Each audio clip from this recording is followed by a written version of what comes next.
Hey, good morning. My name is Mark. I'm excited to be the one that gets to launch this series. You know, it's something that we come back to each year, some of these big picture kind of main things that we want to make sure that we focus on.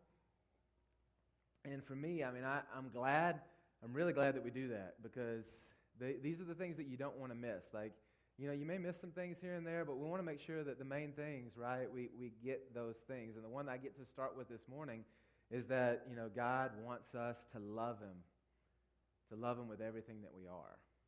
And it's really kind of the place that it starts. I mean, that's what He says is the greatest of the commandments. A few weeks ago, my family got to make a little trip down to the ocean, and it's kind of a last-minute trip, and we pulled it together. And I don't know if anybody else is like this. I've talked to some dads, and they've said some things like this, so I get the idea that we're all kind of close to the same boat. But these trips, like one dad said, man, I got back, and now I get to rest.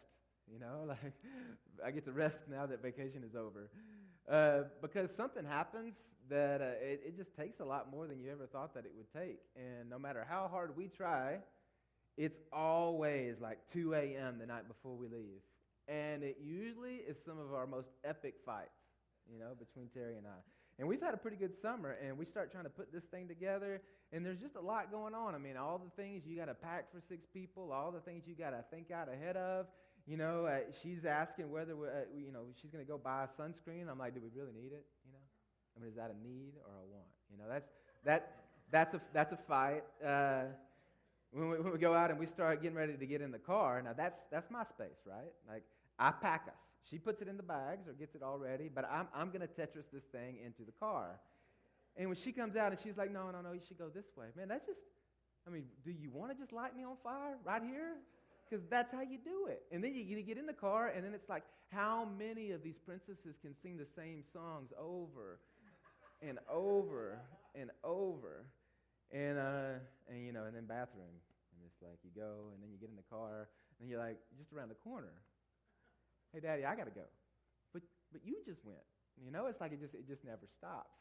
And in the middle of it all, you know, you get there, and then the beach, oh, that sounds fun. And then you got to carry all this junk down to the beach. And you got to carry it back up 3 flights of stairs back out every day, you know? Why do you do it?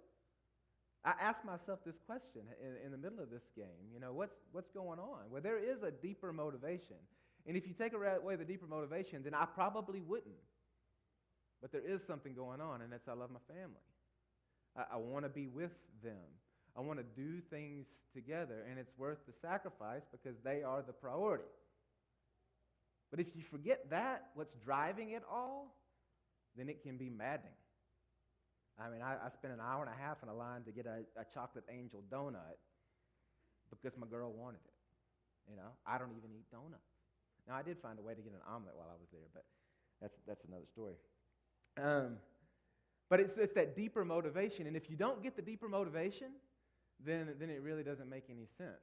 You know, you're kind of like a guy who has a car and spends all of his money on the aesthetic, you know, accessories to doll up the car and spends the money there instead of on the transmission that needs fixed, right? Or the man who he spends all of his life and his time and his energy trying to make money so that he can provide for the needs and wants of his family, but in that process he doesn't spend any time building relationship with his wife or his children, and he loses them one day. Or the woman who spends all of her energy and her time trying to doll up the outside and beautify the outside of her body while the inside is ugly, right? It's missing the point. And if anything that we need to do here on a Sunday morning, and when we come to the Bible, if there's anything we need to make sure we do, is we don't miss the main point. And so I love it that Jesus just cuts to the chase here in the 22nd chapter of Matthew. And it's a question. He's just responding to these questions from the Pharisees and the Sadducees, which are these two kind of religious leaders that they didn't really like one another. And the Sadducees have been throwing questions at him, and the Pharisees have.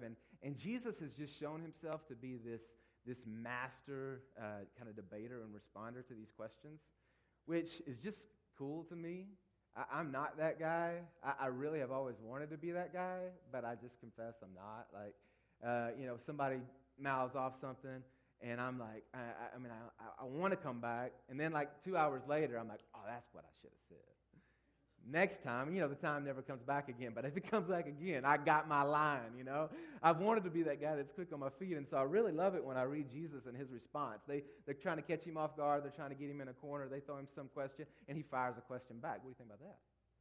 They throw this other thing at him, and he's like, well, hey, yeah, boom, It just feels like he just needs to drop the mic after each one. And it even says at the beginning of this little section that we're going to read today that the Pharisees were pretty excited because he had silenced the Sadducees. He had done such a good job at it that word actually means he's gagged them.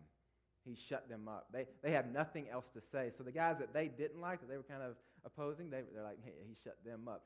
But then they want to come with their question. And so here we'll start in verse 34. It says, when the Pharisees heard that he had silenced the Sadducees, they gathered together, and one of them, a lawyer, which kind of the smartest of the bunch, asked him a question to test him. So he's asking this question for the purpose to kind of put Jesus in a corner. Teacher, what is the great commandment in the law? Now realize, law's 600 plus commandments. And he's asking Jesus, which one of the 600 is most important? Which is a bit like asking a mama which of her children she loves the most, right? It's one of those questions that you just go, well, yes. The commandments, silly. they're all pretty important. But this guy's trying to make Jesus, hey, if they all got in a fight, which one would win? Which one's the most important? And you got to love Jesus' answer. He says, you shall love the Lord your God with all your heart, with all your soul, and with all your mind. This is the great and first commandment.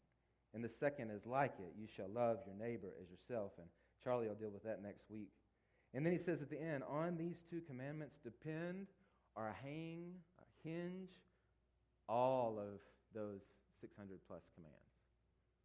This is kind of the hanger. I thought about it. That word actually means kind of like the hanger. And I thought, when I go into my closet, I don't see the hangers. And I see the clothes. I don't see the hangers. And it takes a little bit of effort to kind of get down to the hangers. But if the hangers weren't there, we would be in trouble, In fact, Terry probably feels like I need to put some of those clothes on hangers, which is another task. But they're there, and I need to get down to the hanger. And this morning, what Jesus is saying, hey, here's the hanger. All of those things that are the do's and the don'ts, those things all hang and hinge on this one thing. Love the Lord your God with everything that you are. Love people as yourself. That's the hanger. Love. You ever feel like love is a word that's misinterpreted and overused? I really do. And it just feels like the longer I live and the older I get, the more that I see that, man, how do we miss this one so bad? We use it so much for everything. And this is one of the things that with the twins, they're 4 years old, and we didn't teach them. I feel like we didn't teach them to sin. I guess we did, but they lie really well. And I don't know that we taught them this love and hate thing, but everything is either love or hate. It's not like or dislike. They either, I hate that, Mom. Don't give me that food. I hate it. Or I love it. This ice cream. I love ice cream. And I'm thinking, dude, you like ice cream. You don't love ice cream.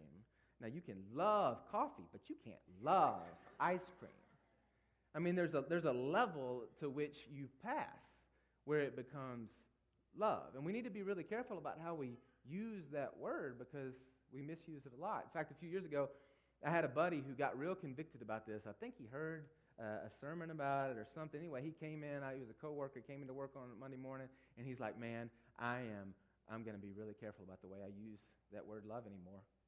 I'm not just going to throw it around. I'm going to make it mean something because when you throw it around everywhere, then when you say it and mean it, it doesn't really mean anything. And so I'm going to be very selective in the way that I use this word. And I said, man, that's a great idea. That's a great idea. And so I was just going to watch me. Now, this is a really, really passionate guy who did use love quite a bit. He loved peanut butter, and he loved it, and he loved to eat like I do. So he was like, man, we finish a meal, he'd be like, man, I love that meal. So he started catching himself. He'd say, no. I like that.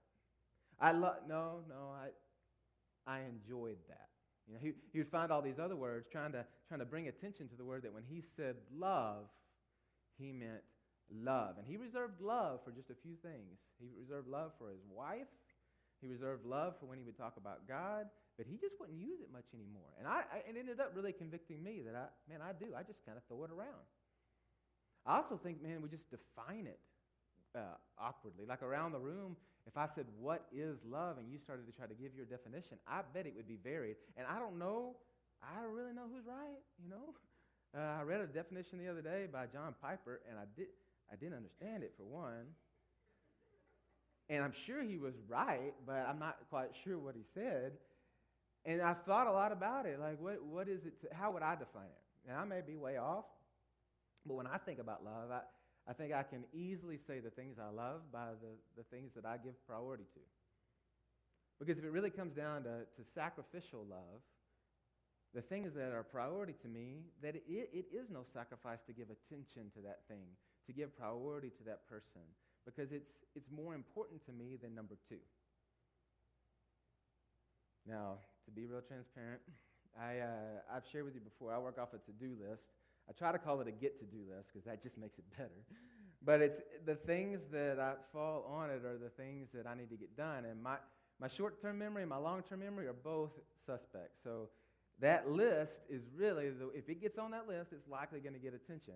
Maybe a little while, but it's going to get attention. If it's not on that list, then you don't even count it, man. I already forgot it. I know what you're talking about. So it's got to be on the list. But each day I sit down and I prioritize the list. And this is I know it's bad. I don't know what that says about me, but I'll sometimes just get stuck in that work. But every time I've tried to come back and go, man, I need to stop doing this and just go with the list as it is, then I get convicted that, no, I don't want to do priority 5 and miss priority 1. If something on this list is priority 1, then I want to do priority 1. And if priority 5 has to wait a couple weeks, that's all right, because I want to make sure that I'm prioritizing correctly, because I want to give attention to the things that are most important in the moment. And the things that better be on that list are the things that are most important to me: family, my relationship with my God, the things that really, really, really matter. But my priority and my attention show the things that I care most about, the things that I give my time and my energy and my money to. Those get my attention.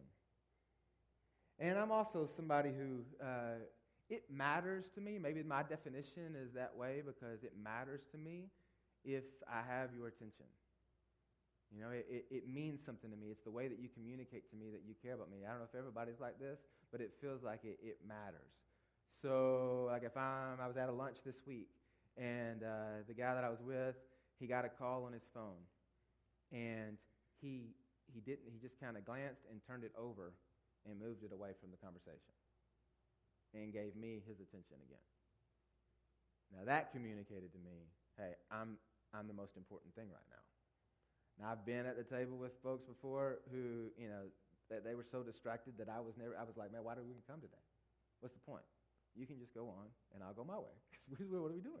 I'm not the priority, and you know, I want to make sure that you know I'm the priority. So I'm going to try to give you my eyes at least.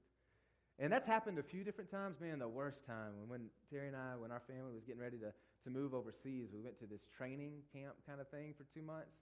It was up in Virginia out on this farm. And most of it was all-day training. And most of it was not really that applicable. It was somebody coming to talk about something that was happening in some other country other than the one that we were going to, and it was just like, all right, whatever. But one day, this guy came in from the country that we were going to, and everybody was talking about how incredible of a communicator he was and all this history and understanding that he had, and he'd been a pastor for several years before he moved over there, and I found out he was going to be in the city. He lived in the city that we were going to be in. Oh, man, this is the day. So I got my notes, and I'm there, and I'm like, man, all right, here we go. Come on, I'm listening. Oh, man, that's good. Oh, man. And then he showed some pictures of his apartment, and I saw that right beside it was our apartment because I had already been there and knew where we were going. I was like, man, this guy's going to be my neighbor. And then as he shared about the things that they were doing, I'm like, man, we're going to be on the same team because we're doing the same thing that we're doing. this is going to be my brother. I mean, we're family. This is great. I got to hang out with this guy. So, and I'm not normally that way. Like the rest of the deal, I'm like, whatever. Everybody's trying to get autographs with people. I'm like, whatever. But this guy, I'm like, man, I got to talk to him. So it's over. I go up and I'm saying, man, hey, can we get some time together? I mean, I'm going to be your neighbor. I'm going to be on your team. I mean, I'm just a few months. I mean, I'm going to be living next door to you. He's like, yeah, whatever. Okay, yeah. And he was putting his things together. And as he was walking, he said, you want to grab lunch with me? Yeah, lunch. Yeah, that'd be great. So I go back to my desk and I get the stuff and I start talking, but he's already out the door. So then I run out the door and he's out in his car, engine's running, it's already in gear. I like jump in, and before I even get the door shut, he pulls off. How he takes this little rental car from 0 to 60 in 2.3, I have no idea. And he goes down this dirt road and he drifts right up into the parking spot right beside the cafeteria, and he bails out. And like, I'm chasing him, and he runs in the door, and I get inside the door, and there's like 250 people at this thing. It's, you know, and I realized he was trying to beat the crowd to the lunch line. And he was gone in the crowd of people. I couldn't find him. I didn't see the dude again until we were in our city, and he was my neighbor. Well, that's a great start to a relationship. I wanted to love everybody else on my street except that dude. He'd walk out of his door, and I'd be like, what's up? Yeah, you remember me? I mean, nothing good. What did he communicate to me? You don't matter. You're not a priority to me. You don't have my attention. I could care less. And so guess what he got from me? The exact same thing. Now, on the other hand, there was another family in that city that we got there, and they would drop everything to care for us. If we even started to kind of whisper that there might be some kind of prayer, they would be praying. I met somebody the other day who met them, and when he met them, they were talking about how they were still praying for us. Now, that couple, that's different. And what Jesus says, when I think about love, I think about our attention. And what Jesus says here is that God says the number one thing, what it all hinges on, is that he has our undivided attention and the priority in our life. Now how much of it? Well, he says all our heart, all our soul, all our mind. And I tried really hard because it's real tempting to kind of like, man, all right, heart, soul, mind, man, maybe I can find out the Greek, and there's going to be some, I'm going to come in. Man, there's all these, you know what? I think it is significant that he says heart and soul and mind, but I think the most significant thing is that he says all. These three aren't even the whole picture, because he's quoting back to an Old Testament verse, and Mark kind of gives us another picture of this encounter, and there's other words that are involved in it there. I mean, the big picture is that there's this repeated theme. It's all of you. It's all of you. Everything that encompasses who you are, your body, your emotions, your mind, the whole thing. All of your love.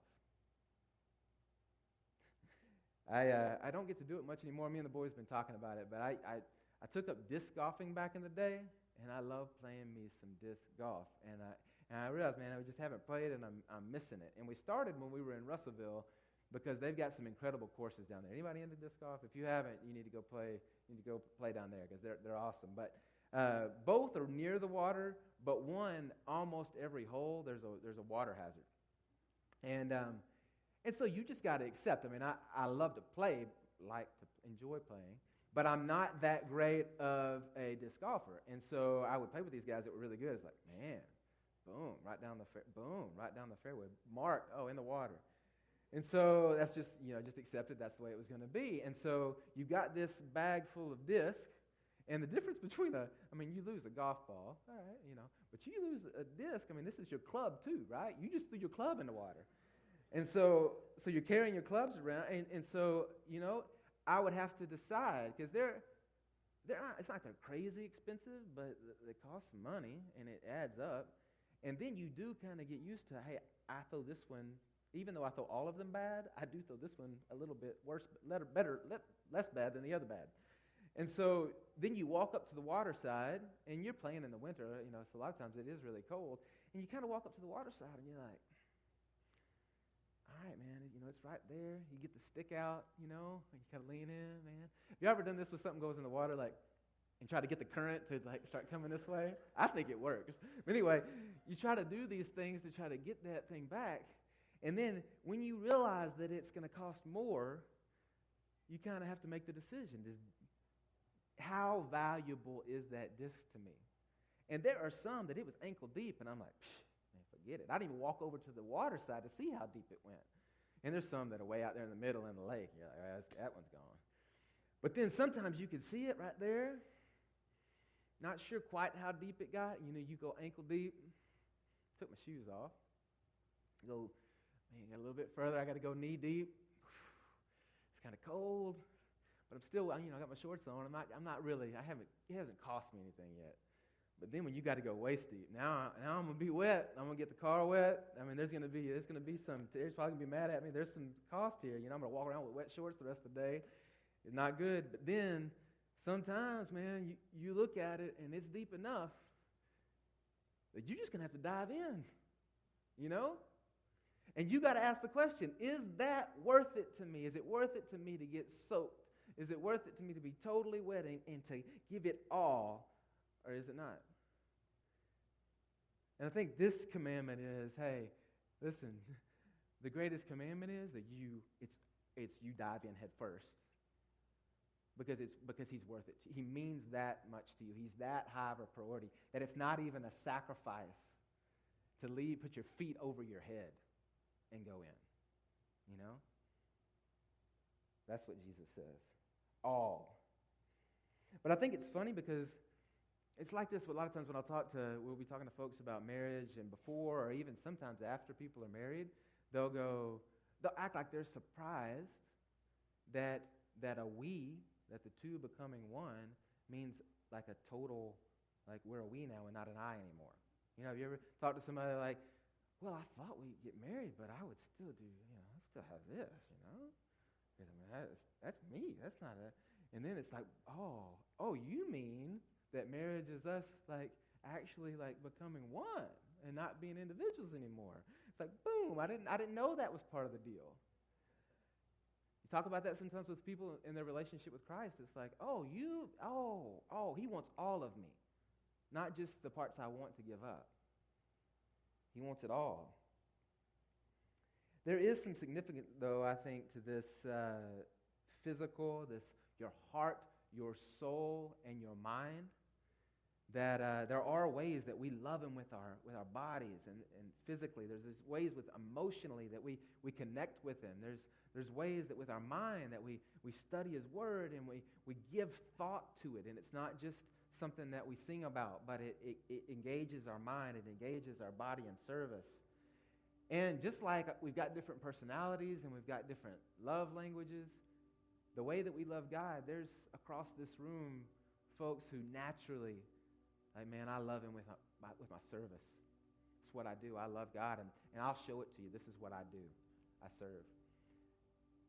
But they have a really hard time engaging Him with their mind or loving Him with their emotions, Or there's the person who's very emotional, and they can connect with Him in that way, but they really don't have the time to, love somebody in His name, because they're too caught up in loving Him with their heart, and they really don't care that much about studying His Word, because they feel like they talk to Him directly, so they don't really need His revelation to them, And then there's the people who are so heady, man, they'll dive deep into this, but man, you can't touch their heart with a 10-foot pole, and they don't care anything about service. You know what I'm saying?